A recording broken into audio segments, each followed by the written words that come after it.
4 बेर कटल तो है आधा आदमी पार हो गए आ कहीं एक आध बेर और कटल सब कोई साफ हो जाई अपना ही देखो न तो नेटर चलते रह दिया। ए भाई बोली राजा साहब के हुकुम बा 80 मन के सीट और 80 मन की बंसी बनावे की बन जाई खर्चा लगी ठीक बा हम दे हम कितना दे हम कितना लेबो 5000 साला चियर बौक भाई राजा महाराजा के काम में ऊपर में है बोलो ऊपर में है 5000 नहीं के सकान 1000 देबा घर में तोरा है समय बेटा ना हो करे ओ से बूढ़ बूढ़ बेटा बा हमरा लगे ओ से बूढ़ बूढ़ हाँ वाह बेटा ए भाई वो से ऊपर में है बोलो 500 देबा ऊपर में है बोलो ऊपर में है बोली देख ली लोगन 5000 कहनी तो उहो सकाना भाई 1000 कहनी तो उहो सकाना भाई अब 500 कहनी तो उहो सकाना भाई 100 रुपया देबा अरे साला चियर बौक भाई 100 देबो 100 रुपया हमरा चाहिए 100 दे हमरा 100 रुपया चाहिए 100 दे हम कहते भाई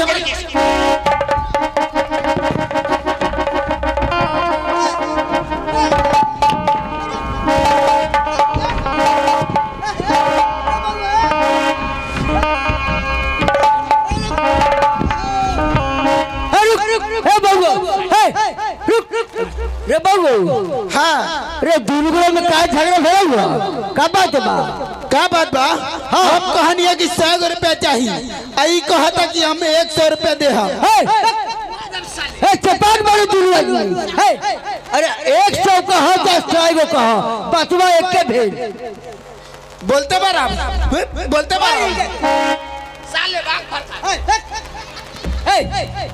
बहुत बात लेके भाई आप अंदर खिया के इतना बड़ा कदनी साला के रखे रे 100 गो पहुंचा 100 का पांचवा दूर बराबर भेज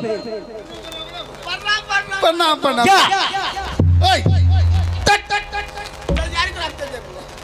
तैयारी करी भैया हाँ भैया तू तो आके झगड़ा फरियाद दिला हाँ हाँ लेकिन हमरा बनावे के लूर ना हवा रे बाबू हाँ हम तो गई लोहारगिरी के सोनरगिरी छुटिए गेल बा तू तो जाने लगी हम तो हर जेठ भाई बानी हम आइए बीए करके चल जाइने कोटुआ पढ़ावे हमरे कहाँ लूर बा तोरा लूर नहीं तो ई बतावा ई केंगा बनी एक काम कर ना बोला ना तू अपने भौजी के बुलाओ का भौजी के बोला हाँ हाँ भौजी कहियन वो बात मानल जाई ठीक बा तोहरे का नाम रहे कि हम भौजी के बुलावे ले चापड़ गुड़ भौजी है काहे देवर जी काहे के बुलेनी है बड़ी सुंदर लगा तारू भौजी का ए भौजी बोली भैया बोलैलन हाँ करवर भैया बुलाओ तनी हाँ चली ता चली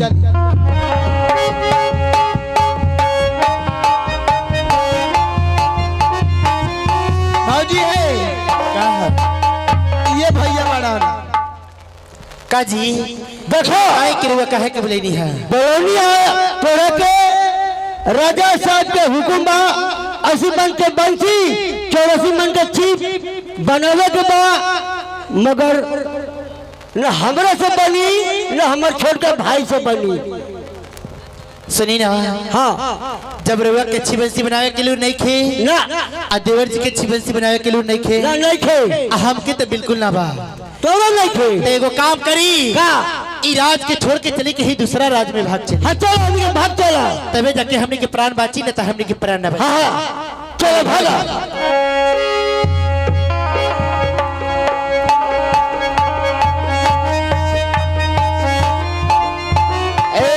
के भाग रहल बा हो हमनी सोनार भाई भाग रहल बानी हो ए भैया काहे का लिए देखी राजा साहब के हुक्म भइला 80 मन के चीज 84 मन के बंसी बनावे खातिर हमने ना हमरा लूर बा ना हमरा भैया के लूर बा और ना हमरा भाभी के लूर बा। ऐसी का हमने अपन राज छोड़ के दूसरा राज में भागा तनी सर। ए भाई बोली 14 कोस के राज छोड़ के मत भागी। वो कहे विश्वकर्मा बाबा के नाम लेके रहुआ छिपन तैयारी करी बन जाई। का विश्वकर्मा बाबा का नाम लेके बनाए तो बन जाई। हाँ ये बताए कि रहुआ क्या बोलता नहीं। अरे हमें विश्वकर्मा बाबा के पोता लगिले बाबा खुशी राय हमार बाबू। हाँ भौजी है काहे देवर जी देखी ई राज छोड़ के ना भागल जाओ। अच्छा विश्वकर्मा बाबा हमने के एगो आसवानी आवाज देले हैं। हाँ आ कहले है कि ई राज छोड़ के मत भागा काहे कि हमार आशीर्वाद रही तू हमार नाम लेके बनावा तो अच्छी बंसी बन जाई। का विश्वकर्मा बाबा के नाम लेके बनाई तो छिवन सिवन के तैयार हो जाई। हाँ हाँ एकदम बन जाई। एगो काम करी बोली अरे वो दोनों भाई तो दुबर पातर बनी। हाँ हाँ एगो जाना के बुला ली। का एगो जानक बोला ली। हाँ बुला ली। सही बात भाई बहुत कम चोर बा भैया। ठीक बा भौजी हमें एगो जाना के जुड़वा देता नहीं।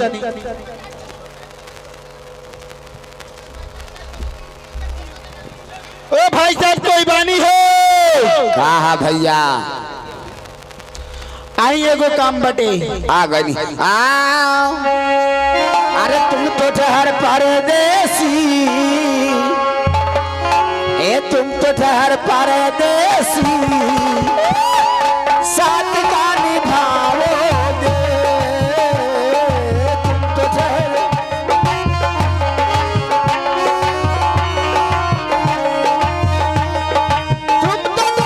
परदेसी साथ का निभाओगे। सुबह पहले गाड़ी से सुबह पहले गाड़ी से घर चल जाओगे।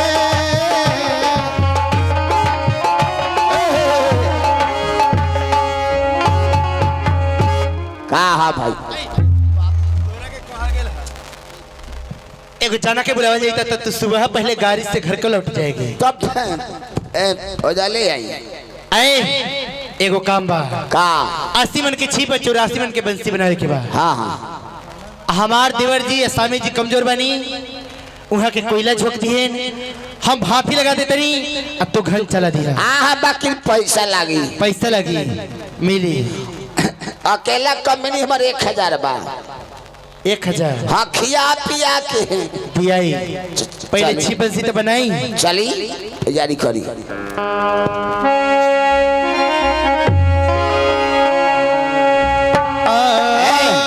हथौड़ा लिया ए भटकार हुपुर हुपुर धुआ उधियाला भटकार हुपुर हुपुर धुआ उधियाला हथौड़ी हो का करे अइला ससुरारी हथौड़ी हो का करे अइला ससुरारी।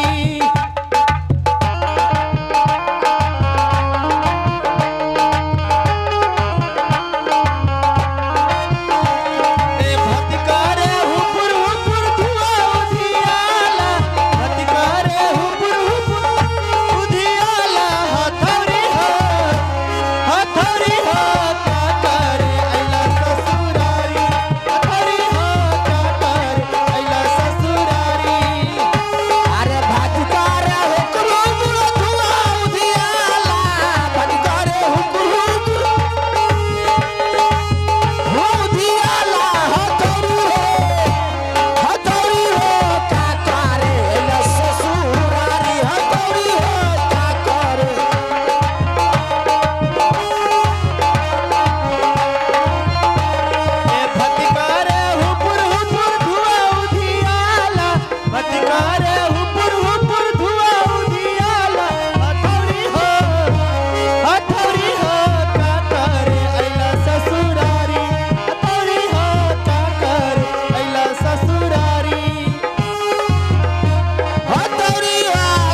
ए का भाई साला गोर कूदेला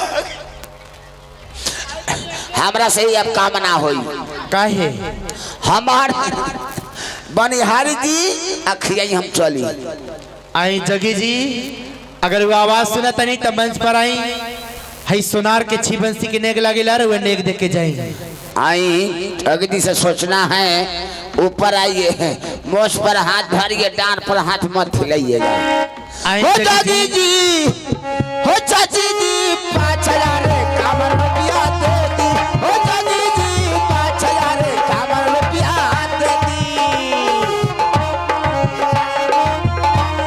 ए भटकारे हुपुर धुआ उधियाला भटकारे हुपुर धुआ उधियाला हथौड़ी हो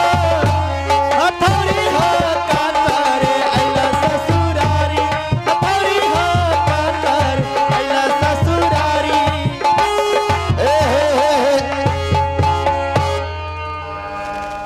ले जाई पल खाली हो जाई तो ले जाई काम नहीं चली 4 गुना नहीं बढ़ गई उसे काम में ले गए अपना घर 4 गुना पानी से 4 में 50 रुपए ले जाइए हो जागी जी 5000 कामर रुपया दे दी हो जागी जी 5000 कामर रुपया दे दी ले जाई ना चाहिए भैया जाई ना चाहिए ऐ सुनी ना जीवन जीवन के तैयार हो गेल बा अरे वो एगो काम करी महाराज के सिपाही के बुलाई आई छी बंसी महाराज की यहाँ पिठाई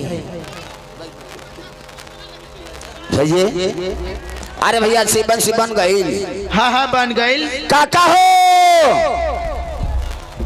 ए बंसी बन गई छी बंसी बन गई पैसा ना देनी हाँ का करिए तू अपना मौगी के खाता नंबर दिया डाल दे हम अपना मौगी के खाता नंबर काहे दी हाँ तू अपन नंबर दा हमरा के मरद के खाता नंबर बंद हो गई मेहरारू के खुल गई बा मेहरारू जाई, हल्ले जाई। में के तो मेहरारू के खाता दी कहाँ से काका का बिजली छी बंसी बन गई का छिबंसी तैयार हो गई हाँ हाँ तो छिबंसी से ना हमरा दरकार बना तोरा दरकार बा बिजली जी बबुआ बड़ा रेल कैले बारन उनकरे के बुलावा कि छिबंसी उठावस आ शिकार खेले जा आई वाला बाबू सी बंसी बन गई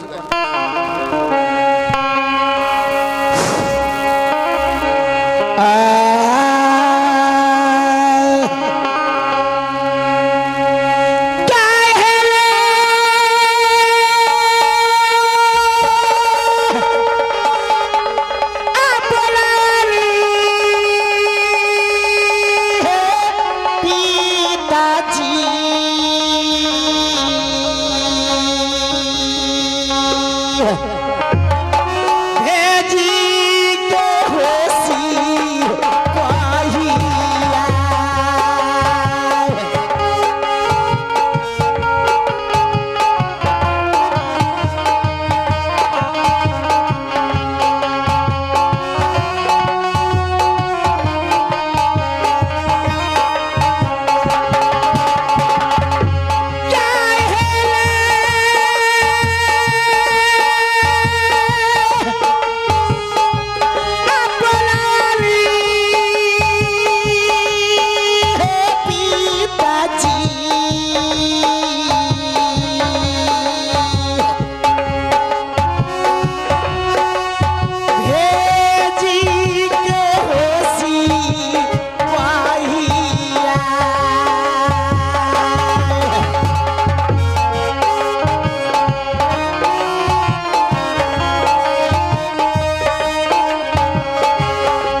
पिताजी।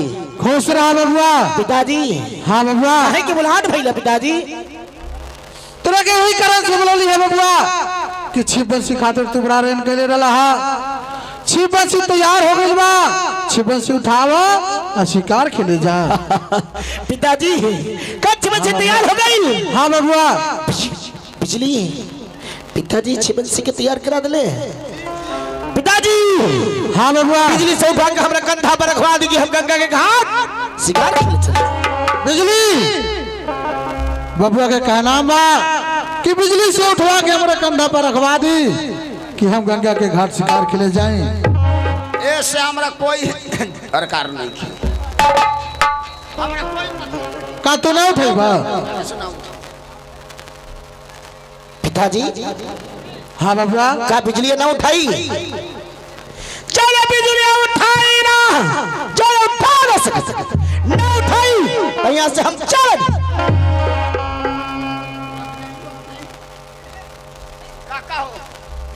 काका हो। हाँ बिजली।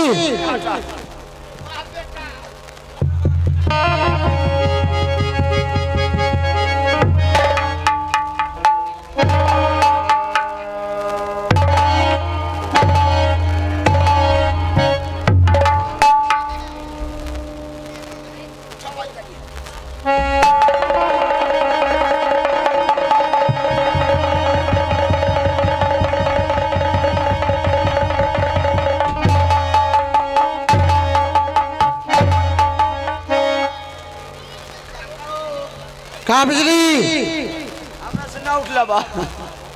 का तोरा से ना उठला? जब तोरा से ना उठला तब बबुआ बड़ा लखींदर से भी ना उठी ना वो शिकार खेले जइहन। उनकर बात रह जाई, हमार धर्म बच जाई। का तो छिबंसी ना उठल भला बाबू का हो? तब हमरा ऐसा नहीं वीर से ना उठल तो तोरा से उठी। हाँ बिजली हाँ उठ जाई। उठा ली। सुने कैसे? अपना सत से होखी वाला तिरिया के सत से एक टंगुड़ी अंगुड़ी से धोके जीवन से उठा के बता दे। रहुआ हाँ बिजली उठा ली। देखबा आंखें में नहीं देखो। देखा देखो तो तिरी जाके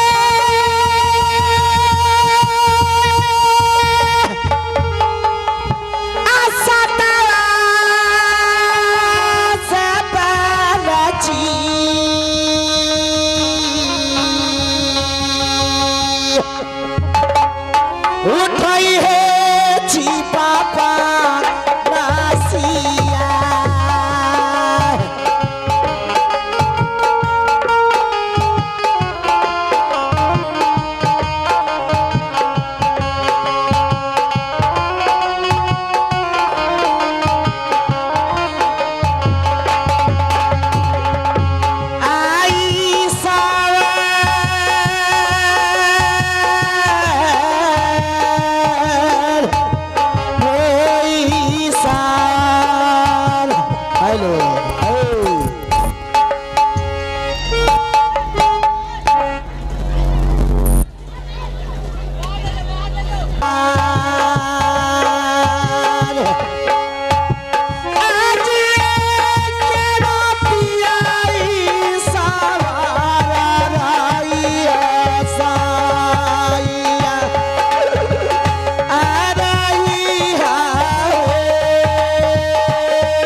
है करे साला के बेटा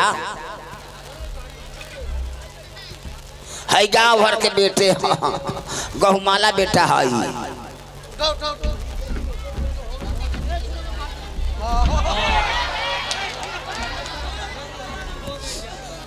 ओकर पैदा राजू भेल 3 बजे भोर में चाचा जी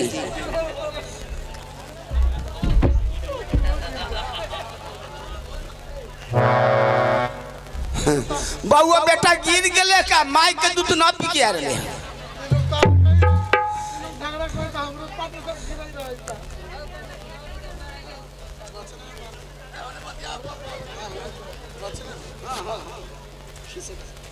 बिजली तनी इधर तक बिजली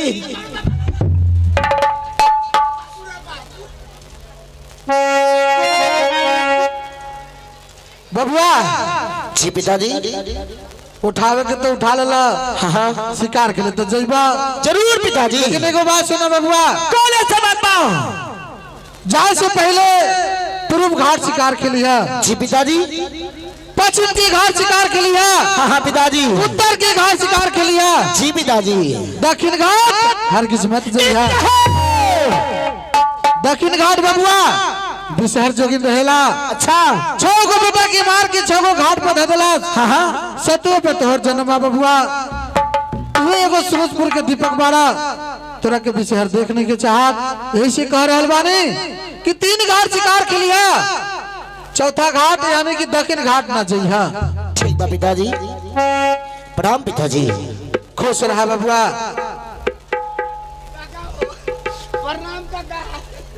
खुश रहा बिजली चल गंगा के घाट चल जाओ मलाह के बेटा जोकर बता ना बल रहे हाँ। आज वही घाट पर हमने शिकार खेल के मच्छी मार के दोनों भाई को बता दो जाए बाकी गंगा घाट पर यही पर चलम सरत पर कौन शरत पर एता जैसे मार भेल है अच्छा ओई लेकर मार करे के होई होता हाँ चल लेकिन हम ना मारब तो हमारा हम भाग जाए तो हम भाग जाए तब मारना होई तो चल चली चली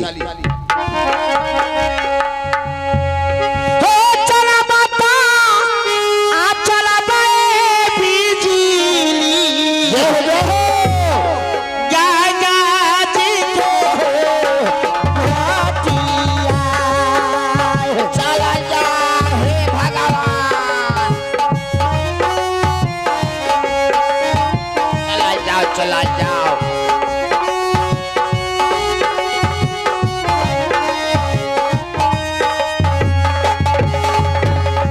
चला बाता चला बे बिजली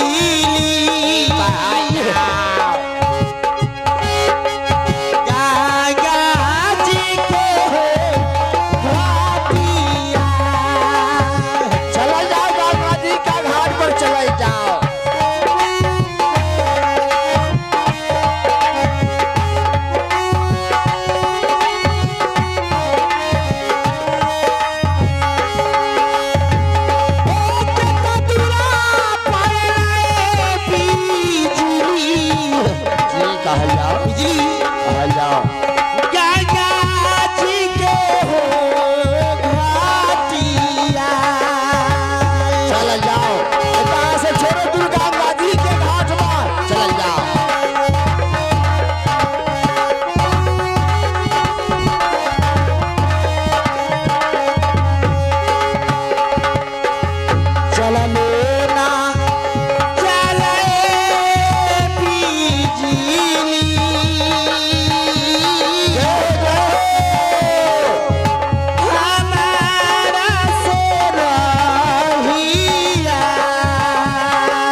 काम वालों आई के पार चलिए पी जाली गंगा जी के हो मोटिया चला जा हे भगवान।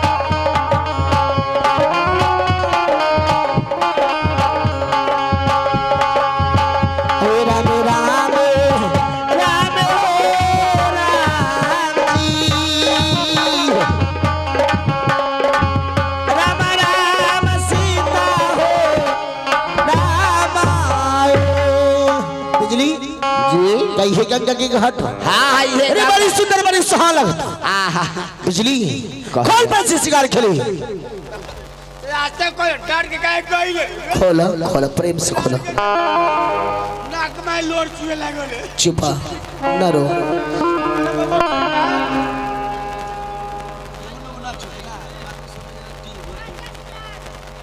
ना सुनाई जा सुनते रहियो बिजली खोल दला बंसी जी।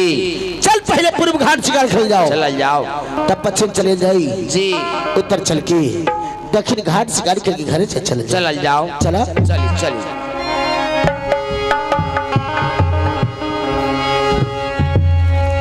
खेली लो